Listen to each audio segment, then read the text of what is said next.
जब मैं अपना करियर बिल्ड कर रहा था तो मेरी माँ, जिनको कि संस्कृत का काफ़ी ज्ञान है, उन्होंने एक डायरी दी थी जिसमें उन्होंने काफ़ी सारे संस्कृत श्लोक लिख करके दिया था और कहा था कि जब भी कभी समय मिले साल में 2-3 बार तुम इसे पढ़ लेना। इससे मुझे करियर बिल्डिंग में काफ़ी सहायता मिलेगी। संस्कृत एक साइंटिफिक और लॉजिकल लैंग्वेज है और तभी इसे कंप्यूटर के लिए काफ़ी उपयोगी साबित किया गया है, क्योंकि इसमें रूल्स हैं। करीब 4000 रूल्स के साथ संस्कृत जो है गवर्न होती है। श्लोक जो होते हैं वो या तो 2 लाइन के होते हैं या फिर 4 आधी लाइन के होते हैं। 2 लाइन वाले श्लोक में प्रत्येक लाइन में 16 सिलेबल होता है और 4 आधे लाइन वाले श्लोक में प्रत्येक लाइन में 8 सिलेबल होता है। तो इसलिए ये काफ़ी साइंटिफिक और लॉजिकल रहता है। ये सारे श्लोक जो हैं कई साल पहले, करीब 1000 साल पहले या कई सदियों पहले लिखे गए थे। उस समय भी लोग अपने काम के प्रति काफ़ी जागरूक थे, अपने करियर बिल्डिंग के प्रति काफ़ी जागरूक थे। तो ये जो सारे श्लोक हैं ये उन सब के बारे में बताता है कि आपको किस तरह से करियर बिल्डिंग करनी चाहिए, और वो जितना उस समय उपयोगी थे उतने ही वो आज भी उपयोगी हैं। तो इस डायरी से मैंने 5 श्लोक चुने हैं जो कि मैं इस वीडियो में बताऊंगा, और किस तरह से इस श्लोक के साथ आप अपना करियर, अपना वर्क लाइफ को बेटर कर सकते हैं, करियर को आगे बढ़ा सकते हैं। और अगर आपने मेरे चैनल को अभी तक लाइक, शेयर और सब्सक्राइब नहीं किया है then you please do it. तो पहला, इसके पहले कि मैं आपको श्लोक बताऊं, जरा सोचिए कि सारे प्रोफेशनल्स एक जैसा ही करियर शुरू करते हैं, एक साथ ही करियर शुरू करते हैं। फिर ऐसी क्या वजह है कि कुछ ही लोग लीडर बन पाते हैं, कुछ ही लोग सीएक्सओ बन पाते हैं? वो बात जो है वो इस श्लोक में कही गई है। नारम्यते विघ्ने भये नीचे, प्रारंभ विघ्न विहंता विरमंति मध्या, विघ्ने पुनः पुनरपि प्रतिहन्यमाना, प्रारंभ उत्तम जना। इसका मतलब यह है कि 3 प्रकार के लोग होते हैं। पहले वो लोग होते हैं जो किसी भी प्रोजेक्ट शुरू करने के पहले काफ़ी ओवर थिंक करते हैं कि इसमें क्या प्रॉब्लम आ सकती है, इसमें क्या चैलेंजेस हैं, किस तरह से हो पाएगा। और जब उनको लगता है कि ये काफ़ी ज़्यादा डिफिकल्ट है, काफ़ी कठिन है, तब फिर वो हाथ खड़ा कर देते हैं कि मुझसे ये प्रोजेक्ट नहीं हो पाएगा। जिसको कि इस श्लोक में कहा गया ये निम्न स्तर के लोग हैं, ये जो है नीचे स्तर के लोग माने जाते हैं। दूसरे जो मध्यम स्तर के लोग हैं वो लोग प्रोजेक्ट तो शुरू कर देते हैं, लेकिन अगर प्रोजेक्ट के बीच में कोई बहुत बड़ी कठिनाई आ गई, बहुत बड़ा रिस्क आ गया, बहुत बड़ा चैलेंज आ गया, तो वो हाथ खड़ा कर देते हैं और वो उस काम को छोड़ देते हैं। ऐसे लोगों को इस श्लोक में मध्यम स्तर का कहा गया है। और जो उच्च स्तर के होते हैं वो काम शुरू करते हैं और जितने भी विघ्न या बाधाएं आए, रिस्क आए, चैलेंजेस आए, उनको एक एक करके वो ओवरकम करते जाते हैं और इस तरह से वो काम को खत्म करते हैं। अब आपको इस श्लोक से अपने कॉर्पोरेट लाइफ में बहुत सारी समानताएं मिलेंगी। हम लोग भी परफॉर्मेंस अप्रेजल में लो परफॉर्मर, एवरेज परफॉर्मर या हाई परफॉर्मर को कैटेगराइज करते हैं। अब आजकल इस तरह की रैंकिंग नहीं दी जा रही है, फिर भी मैनेजमेंट के मन में ये बात जरूर आती है कि कौन लो परफॉर्मर है, कौन मीडियम परफॉर्मर है और कौन हाई परफॉर्मर है। लो परफॉर्मर जो होते हैं वो इसी तरह की सोच रखते हैं, वो बड़े कंफर्ट जोन में रहते हैं, वो उस तरह का प्रोजेक्ट लेना चाहते हैं जिसमें कि सक्सेस गारंटीड हो, और जो बहुत रिस्की या चैलेंजिंग या बहुत ज़्यादा इनोवेटिव होता है, जहां कि उनको एक नया मार्ग सेट करना रहता है, उसमें वो अपने आप को विड्रॉ कर लेते हैं। तो शुरू के करियर में वो खुश रहते हैं कि वो बड़ा सेफ प्ले कर रहे हैं, उनके ऊपर कोई आंच नहीं आ रही है, लेकिन फिर उनका करियर जो है वो स्टेगनेंट हो जाता है, कैप हो जाता है, और वो उसी तरह से फिर ऑपरेट करते रहते हैं।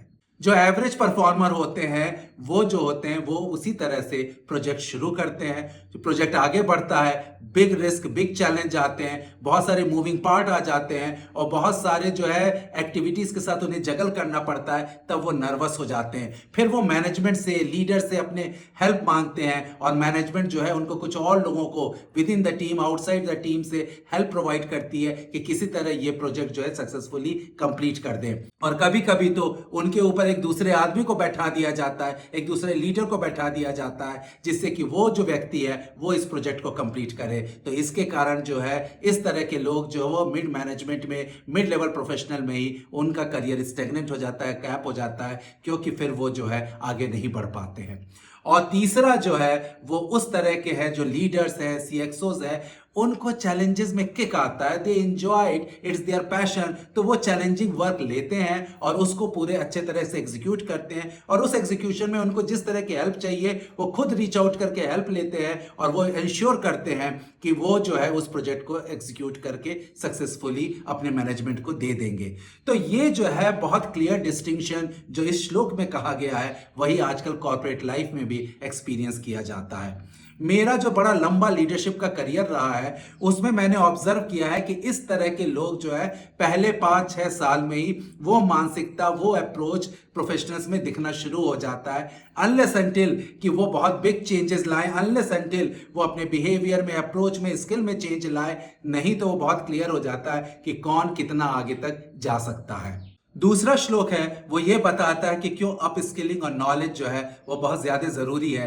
क्यों ये ज़रूरी है कि आपको अपना स्फीयर ऑफ इन्फ्लुएंस जो है वो बढ़ाना चाहिए, ना कि आपको टाइटल और डेजिग्नेशन के पीछे भागना चाहिए। श्लोक कुछ इस तरह से है, विद्वत्वं च नृपत्वं च नैव तुल्यम कदाचना स्वदेशे पूज्यते राजा विद्वान सर्वत्र पूज्यते। इसका मतलब है कि क्या विद्वान और क्या राजा, इन दोनों के बीच में तो कोई कंपैरिजन नहीं है, कोई तुलना नहीं है, क्योंकि राजा जो है वो अपने देश में ही पूजा जाता है, जबकि विद्वान जो है वो सर्वत्र, वो उनको कोई बाउंड्री नहीं होती है, उनके लिए कोई देश नहीं होता, वो सर्वत्र पूजे जाते हैं। और ये जो है कॉर्पोरेट लाइफ में कितना सही तरह से बैठता है। आपने अपने ऑफिस के अंदर देखा होगा कि बहुत मिडिल मैनेजमेंट या कभी कभी सीनियर मैनेजमेंट भी है, आपको लगता होगा इनके अंदर क्या स्किल है, इनके अंदर तो ज़्यादा कुछ अच्छी स्किल नहीं है, फिर वो इस पोजीशन पे क्यों पहुंच गए। अगर वो पहुंच भी गए तो इसका मतलब है कि उन्होंने अपने अपर मैनेजमेंट के साथ सेटिंग कर रखी होगी, या किसी तरह उन्होंने पास में बहुत अच्छा काम किया होगा, इसके के कारण वो वहां तक पहुंच गए हैं। और वो जो है रेस्पेक्ट चाहते हैं टीम के अंदर, और आप लोग को लगता है कि ऐसे लोगों को हम क्या रेस्पेक्ट दें।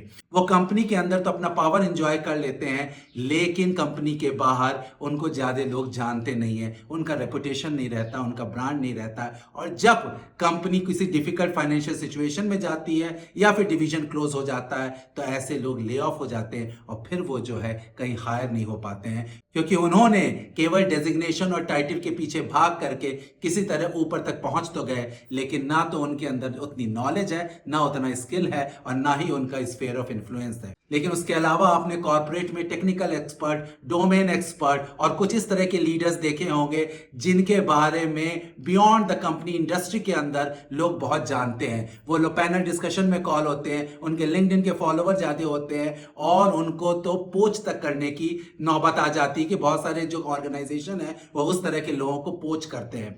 वो भले बहुत ऊपर तक ना पहुंच पाए एक समय में, और उनको लग रहा है कि कुछ लोग जो लेस क्वालिफाइड है वो उनके ऊपर आ गए, लेकिन लॉन्ग टर्म में जो उनकी प्रतिभा है, उनका नॉलेज है, उनका स्किल जो है वो हमेशा चमकता है, और वो लोगों को करियर लॉन्जेविटी से कोई प्रॉब्लम नहीं होती है।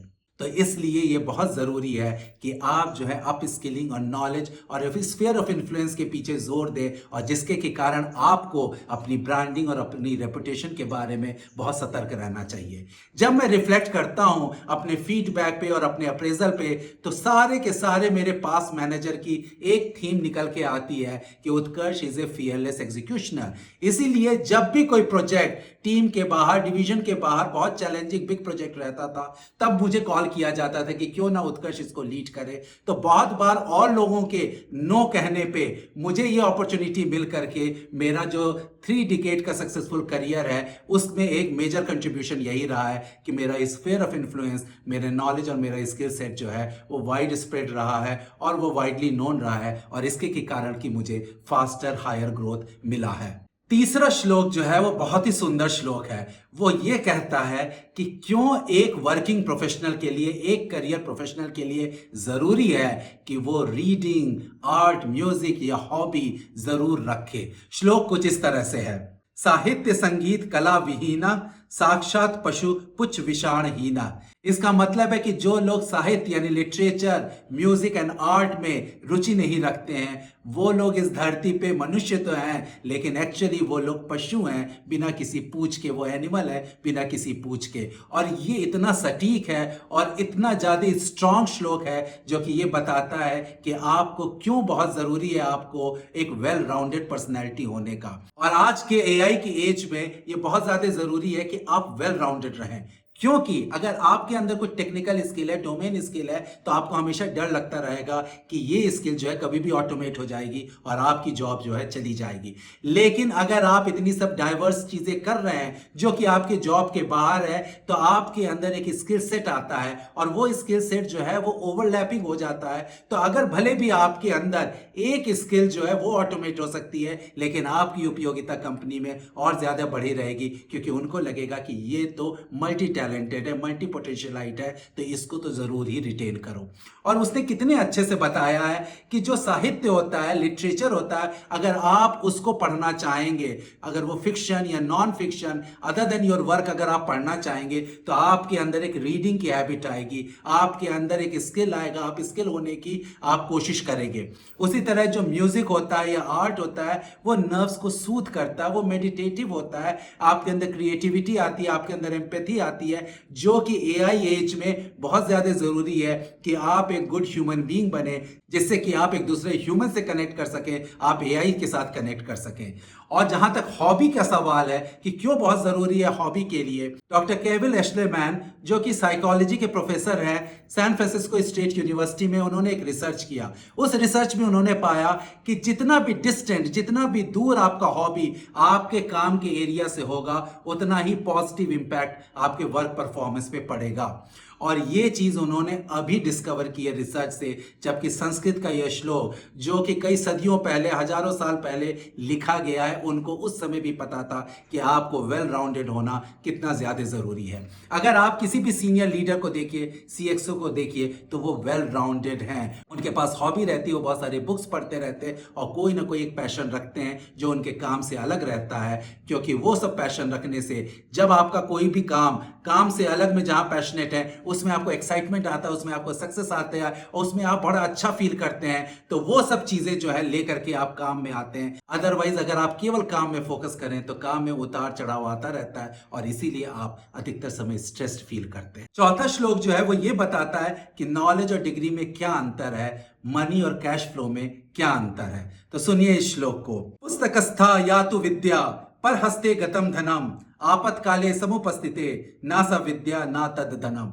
इसका मतलब है कि जो पुस्तक के अंदर, किताब के अंदर जो विद्या है, और अगर आपका जो धन है वो किसी और के पास है या लॉक्ड है या फिक्स एसेट पे है, और अगर कोई आपातकाल या इमरजेंसी सिचुएशन आती है, तो ना तो वो विद्या आपको काम आती है और ना ही वो धन जो है वो आपको काम आता है, क्योंकि विद्या जो है वो पुस्तक के अंदर है और धन जो है वो आपके पास नहीं है, कहीं और है। आपने देखा होगा कि बहुत सारे लोग डिग्री तो कमा लेते हैं लेकिन वो एम्प्लॉयबल नहीं होते हैं, उनको जॉब नहीं लगती है, क्योंकि उनके अंदर वो नॉलेज नहीं होता है। मैंने थाउजेंड्स ऑफ प्रोफेशनल्स के इंटरव्यू लिए हैं, फ्रॉम फ्रेशर से लेकर के लीडर तक, और हर समय मैं उनसे पहले कॉन्सेप्ट पूछता हूं और फिर उस कॉन्सेप्ट का एप्लीकेशन पूछता हूं। अगर वो फ्रेशर है तो उन्होंने क्या पढ़ा और वो क्या अप्लाई हो सकता है, और अगर वो प्रोजेक्ट में है तो कौन सा कॉन्सेप्ट वो यूज कर रहे हैं और किस तरह से अप्लाई कर रहे हैं। और अधिकतर बार बहुत सारे लोग तो कॉन्सेप्ट जो है वो ठीक से एक्सप्लेन नहीं कर पाते हैं, और अगर एक्सप्लेन भी करते हैं तो अपने प्रोजेक्ट के अंदर भी वो ठीक से बता नहीं पाते कि वो किस तरह से यूज कर रहे हैं, क्योंकि उन्हें कहा गया कि इस तरह से काम करो और वो उस तरह से ही काम करते रहते हैं, या फिर उन्हें बताया गया कि इस तरह से इंटरव्यू के क्वेश्चन का जवाब देना है, अगर फ्रेशर है तो वो उस तरह से जवाब देते रहते हैं, लेकिन वो सोचते नहीं है और वो उसको अप्लाई नहीं करते हैं। तो यहां पे इस श्लोक में बहुत अच्छा बताया गया है कि जो भी चीज आप पढ़िए उसको मनन कीजिए, उसको डाइजेस्ट कीजिए, उसको सोचिए और फिर उसको अप्लाई कीजिए। जितनी बार आप अप्लाई करेंगे उतना ही जो है आप रिफाइन करेंगे अपने नॉलेज को। उसी तरह मैं हर प्रोफेशनल को बताता हूं कि उनको कैश फ्लो की इंपॉर्टेंस होनी चाहिए, पैसा जो है वो आपके पास होना चाहिए। बहुत सारे लोग पैसा ऐसे इन्वेस्टमेंट में कर देते हैं जो फिक्स एसेट है, जिसको कि आप लिक्विडेट जो है वो इमरजेंसी सिचुएशन में नहीं कर सकते हैं। और तो और एम्प्लॉयज को तो कैश फ्लो की इंपॉर्टेंस पता नहीं रहती है, क्योंकि उनको पता है कि महीने के अंत में सैलरी आ जाएगी। लेकिन अगर वो एम्प्लॉय से एंटरप्रेन्योर बनना चाह रहे हैं या फिर उनका ले ऑफ हो गया है वो, या इन बिटवीन जॉब है, तब उन्हें कैश फ्लो का इंपॉर्टेंस पता चलता है। और इसलिए ये अच्छा होगा कि इस श्लोक के साथ में आप जो है मनी और कैश फ्लो का डिफरेंशिएशन जाने, और जो डिग्री है नॉलेज का वो डिफरेंशिएशन जाने। और पांचवा श्लोक आपको ये बताता है कि जो एंटाइटलमेंट माइंडसेट है, बहुत सारे प्रोफेशनल्स को कुछ साल की नौकरी के बाद एक एंटाइटलमेंट माइंडसेट हो जाता है। वो चीज का क्या ड्रॉबैक है, उसके क्या डिसएडवांटेज हैं, वो ये श्लोक बताता है। उद्यमेन ही सिद्ध्यंति कार्याणि नातु मनोरथे ना ही सुपतस्य सिंहस्य प्रविशन्ति मुखे मृगा। इसका मतलब है कि परिश्रम करके ही जो है आप किसी ऊंचाई तक पहुंच सकते हैं, कोई अपना गोल अचीव कर सकते हैं। केवल डे ड्रीमिंग से आप कुछ नहीं कर सकते हैं। जिस तरह से एक सोते हुए शेर के मुख में अपने आप जो है कोई भी हिरण जो है प्रवेश नहीं कर सकता है, कोई भी उसके मुख के अंदर नहीं जा सकता है। इसका मतलब है कि आपको निरंतर प्रयास करना चाहिए और निरंतर परिश्रम करना चाहिए। बहुत बार कंपनी में देखा गया है कि लोग जो है कुछ साल के बाद उनको लगता है कि they are the loyal employ, they are old timer. कुछ लोग कहते हैं मैंने उस समय बड़ा अच्छा काम किया था और मैंने इस समय अच्छा काम किया था, तो उनको लगता है कि कंपनी पास्ट काम के कारण या उन्होंने कंपनी में बहुत साल बिताए हैं उसके कारण उनके साथ अच्छा होता ही रहेगा। लेकिन वो 2, 3, 4 महीने तक आपके पास अचीवमेंट है उसका असर हो सकता है, लंबे समय तक नहीं हो सकता है। और इसके कारण क्या होता है कि धीरे धीरे वो स्टेगनेंट होने लगते हैं, वो कंफर्ट जोन में जाने लगते हैं और मैनेजमेंट जो है कुछ और लोगों को प्रमोट कर देता है या बाहर से लोगों को ले आता है जिससे कि कंपनी जो है आगे बढ़ सके। शेर अगर ऐसा सोचने लगे कि वो शेर है, वो तो बड़े इजीली जो है दिन में 2-3 हिरण मार सकता है, चलो आज आराम करते हैं और अपने आप हिरण मेरे पास आ जाएगा, क्योंकि हिरण को पता है कि शेर जो है वही उनको मारेगा। तो ऐसा नहीं होता है। आपको हर क्वार्टर या 3, 4, 5, 6 महीने के अंतराल में आपको अपना कुछ ना कुछ चैलेंजिंग काम, कुछ ना कुछ शो करना चाहिए। आपको उसके लिए अपस्किल होना चाहिए, निरंतर प्रयास करना चाहिए और चैलेंजिंग वर्क लेने से आपको मना नहीं करना चाहिए। आपको हमेशा लगना चाहिए कि if you are entering into comfort zone then let's disrupt that comfort zone, और तभी आप जो है आगे बढ़ पाएंगे। तो प्रोफेशनल्स, आपने देखा कि ये 5 पुराना जो ज्ञान है, जो भारतीय संस्कृति साहित्य का ज्ञान है, जो कि ये 5 श्लोकों के अंदर छिपा हुआ है, वो किस तरह से आपके वर्क लाइफ को बेटर कर सकता है, किस तरह से आपके करियर को आगे बढ़ा सकता है। तो I hope you like this video, you like, share and subscribe my channel. Thank you.